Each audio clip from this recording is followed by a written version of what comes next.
ममता जी जिस तेजी और गुस्से के साथ एसआईआर का विरोध कर रही हैं, उसे देखकर एक बात बहुत साफ दिखती है। पश्चिम बंगाल में सीमा और सुरक्षा से जुड़ा मुद्दा अब गंभीर सवालों के घेरे में है। हाल ही में कुछ वीडियो सामने आए हैं जहां कुछ लोग यह दावा करते दिखे कि उन्हें पहचान से जुड़ी सुविधाएं दिलवाई गई हैं और चुनावी गतिविधियों में इस्तेमाल किया गया है। ये वीडियो सही हो या नहीं हो पर सवाल बड़ा है और इसे नज़रअंदाज नहीं किया जा सकता। लेकिन जब भी इस मुद्दे पे सवाल उठता है, ममता जी का जवाब लगभग वही होता है: केंद्र सरकार पर आरोप, चुनाव आयोग पर शक और मुद्दे से ध्यान हटाकर नया नैरेटिव। सबसे बड़ा सवाल वही है, क्या बंगाल की सीमाएं सुरक्षित हैं? क्या जनसंख्या संतुलन प्रभावित हो रहा है?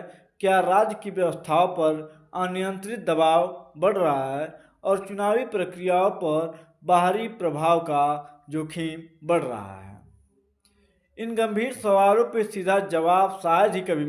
ममता जी एसआईआर का विरोध तब करने लगी जब अभी प्रक्रिया शुरू भी नहीं हुई थी। अगर वास्तव में चिंता सिर्फ प्रक्रिया की होती तो कहा जा सकता था जांच हो, सुधार हो, कानून का सम्मान रहेगा। लेकिन यहाँ शुरुआत से ही पूरा विरोध, और यही बात जनता के मन में सवाल उठती है। बंगाल के लोग भी अच्छी तरह जानते हैं कि पिछले चुनाव में अंतर बहुत बड़ा नहीं था, और अगर सीमाओं से जुड़ी पहचान व्यवस्था सख्त हो गई तो चुनावी रणनीति पर असर पड़ेगा। यह डर भी साफ दिखाई देता है। भारत अब 2010 वाला भारत नहीं है। यह सोशल मीडिया का भारत है, जहां हर चीज कैमरों में कैद होती है और हर तथ्य सैकड़ों में सार्वजनिक हो जाता है। अब किसी भी मुद्दे को दबाया नहीं जा सकता, नैरेटिव से बचाया नहीं जा सकता और न ही भावनाओं से ढका जा सकता है। देश बस इतना चाहता है: सुरक्षित सीमा, पारदर्शी सिस्टम और निष्पक्ष राजनीति। यही वजह है कि आज लोग खुलकर कह रहे हैं, राष्ट्र पहले, राजनीति बाद में। तो अगर मान ले एक परिवार में 3 से 4 वोटर हैं, तो ये भी मान ले एक बीएलओ को एक महीने में सिर्फ 250 परिवारों से मिलना है। अब 250 को अगर 30 दिन से भाग दे तो कुल 250 भागा 30 बराबर 8 से 9 परिवार प्रतिदिन होते हैं।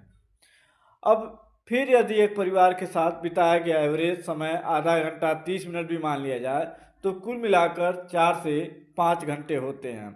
जबकि सरकार नियमानुसार किसी भी ड्यूटी का ऑफिशियल समय कम से कम 8 घंटे होते हैं।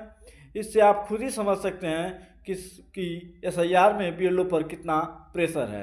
और हाँ, इसमें हमें ये भी नहीं भूलना चाहिए कि एक बूथ के सारे मतदाता एक ही जगह, एक ही मोहल्ले में मौजूद रहते हैं, न कि पूरे शहर या राज्य में फैले रहते हैं।